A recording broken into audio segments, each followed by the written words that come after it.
देवी प्रपन्नारति हरे प्रसीद प्रसीद मातर जगतोऽखिलस्य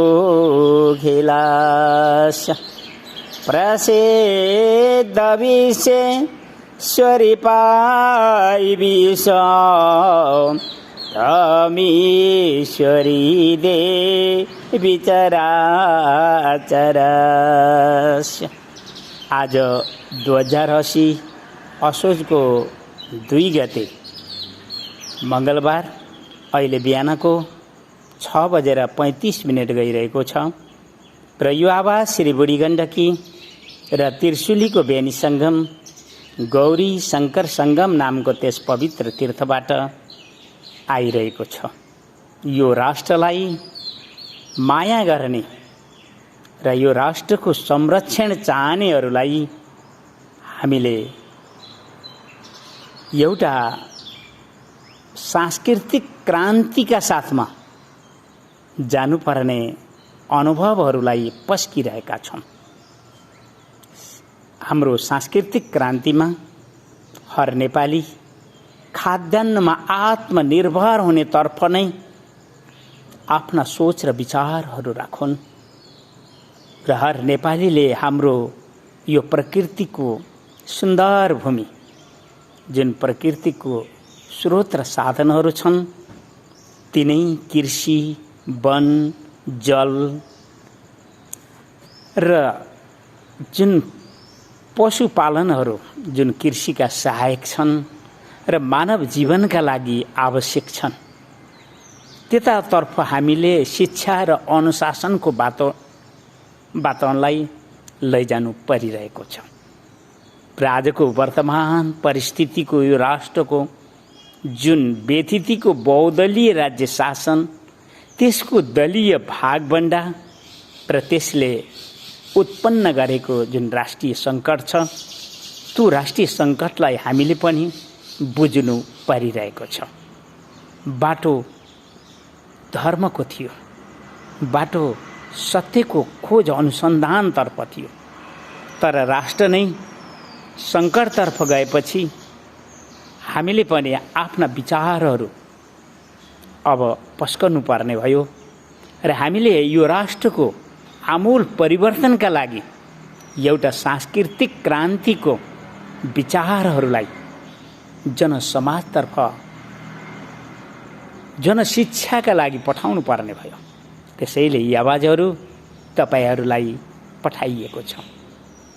एउटा काली गण्डकीको काख र बुढी गण्डकीको हात समाएर जुन मेरो एउटा एक्लो मागन्ते भिखारीको बाटो रोजेको जीवन त्यसले लामो वर्षहरू विभिन्न तीर्थहरूमा जुन जस्ता प्रकारले घुमियो र अनुभव गरियो तिनै अनुभवका विचारहरूको आधारमा 2080 असोजको 1 गते सोमबार जुन दिन विश्वकर्मा पूजाको दिन थियो त्यो दिनमा यो राष्ट्रको आमूल परिवर्तनका लागि अब सांस्कृतिक क्रान्तिको आवश्यकता छ। यहाँ देखिएका राजनीतिक विकृतिहरू धार्मिक विकृतिहरू सबैलाई हामीले हाम्रा विचारहरूले पहिला शोधन गर्ने र यो राष्ट्रलाई दैवी सिद्धि र शक्तिहरूका बलले परिवर्तन गर्नका निमित्त त्यस बाटोतर्फ जाने। हामीलाई बहुलवादको आवश्यकता छैन। हामीलाई त हाम्रो प्रकृतिको गुण र त्यो प्रकृतिको धर्म विज्ञानलाई बुझ्नु परिरहेको छ, किनकि प्रकृतिको धर्म विज्ञानले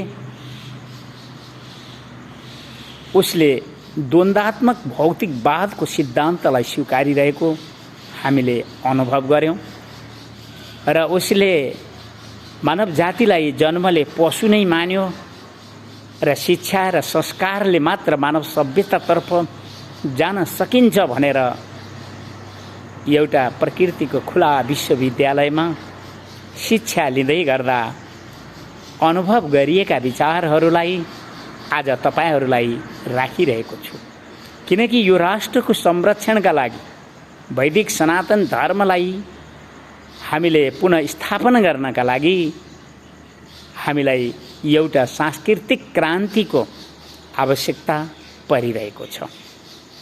र त्यस सांस्कृतिक क्रान्तिमा हामीले सर्वप्रथम त खाद्यान्नमा आत्मनिर्भर जबसम्म मुलुक बन्ने छैन त्यति बेलासम्म यो राष्ट्रले दिनौँ सङ्कट नै सङ्कट देख्नुपर्नेछ। त्यति मात्र होइन, व्यतिथिको बहुदलीय राज्य शासन, त्यसको दलीय भागबण्डा, बहुल नेताहरूको जुन विवाद छ त्यसलाई पनि हामीले अन्त्य गर्नुपर्ने हुन्छ। हामीले त्यसलाई अन्त्य गर्नका निमित्त जुन वैदिक विज्ञानको अनुसन्धान खोजबाट प्राप्त हुन सक्ने जुन प्रकृतिका दैवी सिद्धिहरू छन् ती दैवी सिद्धिहरूकै अनुभव गर्नुपर्ने हुन्छ। त्यसैका लागि यी विचारहरू हामी पठाइरहेका छौँ। यहाँ हामी शब्दले एउटा आत्रीय ऋषिकुमार परमहंस भिक्षु तीर्थ नामले जो सूत्रबद्ध रूपले ती देवी आमाहरूले जुन काली गण्डकी र बुढी गण्डकीको यो सेरोफेरो यहाँ विचरण गर्ने ती दैवी बलहरू छन् र ती दैवी शक्तिहरू छन्, उनीहरूले जुन प्रकारको प्रेरणा दिँदै 2078 को शुभारम्भ दिनमा नै यो सूत्रबद्ध नामले पुकारिएको छ र यो राष्ट्रको हितका लागि र वैदिक सनातन धर्मका लागि अब केही प्रयासहरू गर्नु परेको हुनाले एउटा एक्लो मागन्ते जीवनको बाटोबाट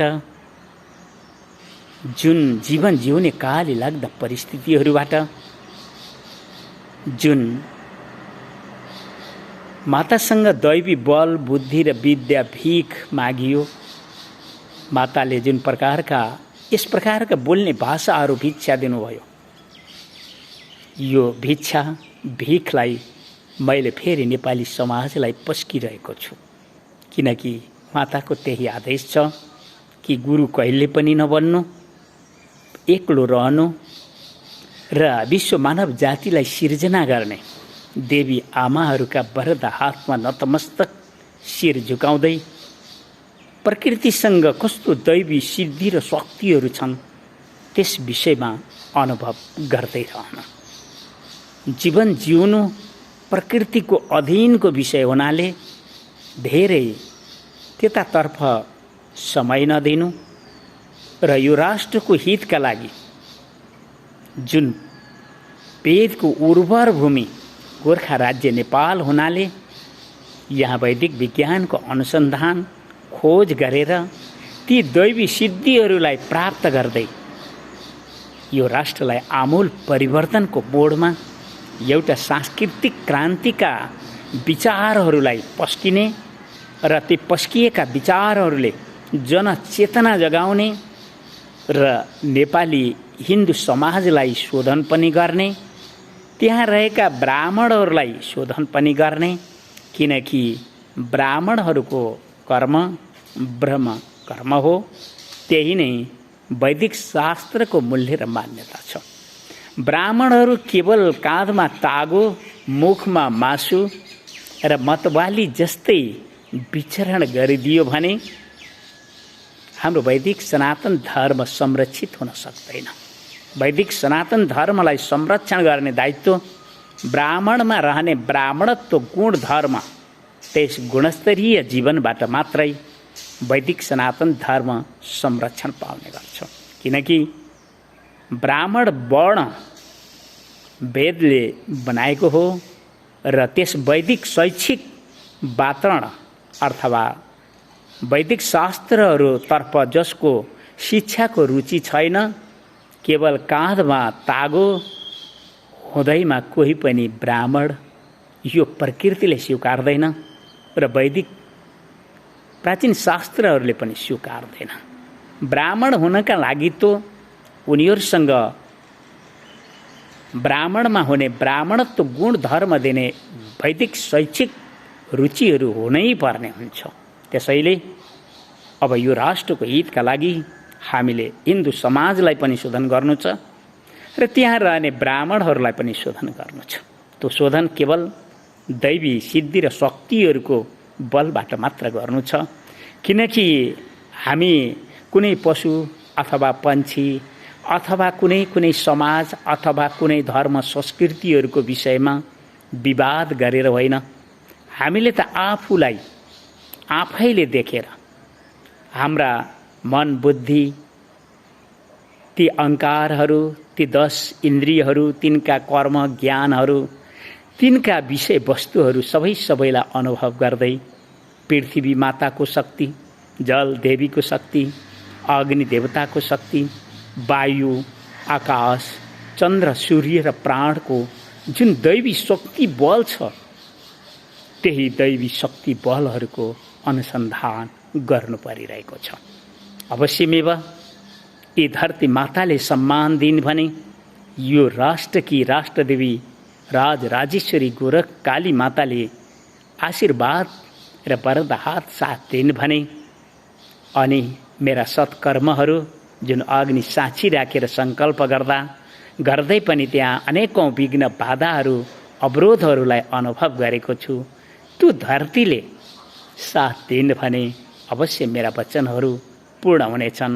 होइन भने यो भौतिक शरीर तो प्रकृतिको द्वन्द्वात्मक सिद्धान्तको आधारमा जहाँ जन्म छ, माता तत्त्वको गर्भमा जुन रस थियो त्यही एउटा गर्भ अङ्कुर बन्छ र त्यही धरतीमा आउँछ र त्यही प्रकृतिको द्वन्द्ववादको विकासको सिद्धान्तमा अन्त्यमा गएर प्रकृतिमा लय हुन्छ। यो भौतिक शरीर प्रकृतिमा नै लय हुन्छ। जुन चेतन सत्ता छ त्यो चेतन सत्ता केवल आत्मा हो, त्यही परमात्मा हो र त्यही ईश्वर सत्ता पनि हो। उसको जुन व्यापक सत्तालाई हामीले बुझेका छौँ र मानेका छौँ र मानेका मात्रै होइनौँ, त्यसलाई अनुभव पनि गरेका छौँ। त्यसैले यी आवाजहरू तपाईहरूलाई पस्किरहेका छौँ कि तपाईँ यो राष्ट्रलाई संरक्षण गर्न चाहँदै हुनुहुन्छ भने एउटा यो राष्ट्रले सांस्कृतिक क्रान्तिको आवश्यकताको महसुस गरिरहेको छ। यो राष्ट्रमा रहने हर नेपालीहरू खाद्यान्नमा आत्मनिर्भर हुने रुचितर्फ जाउन्। कृषि, वन, जल, हाम्रा प्रकृतिका स्रोत र साधनहरूलाई सदुपयोग गर्नेतर्फ जाउन् र हामी भौतिक विज्ञानको आविष्कार जुन विज्ञान छ त्यसका परिणामहरू अन्ततः जसरी मानव मृत्युलाई अन्तिम सत्यतालाई अनुभव गर्छ, त्यस्तै गरेर यी भौतिक आविष्कारका विकासहरू प्रकृतिको द्वन्द्ववादको सिद्धान्तमा अवश्यमेव यी सबैले विनाश गर्नेछन् भन्दै म मेरा आवाजहरूलाई यतै राख्छु।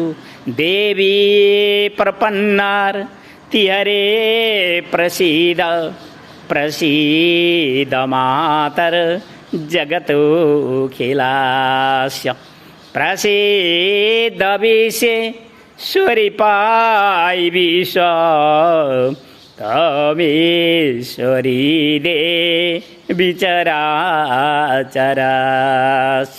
हस्, धन्यवाद।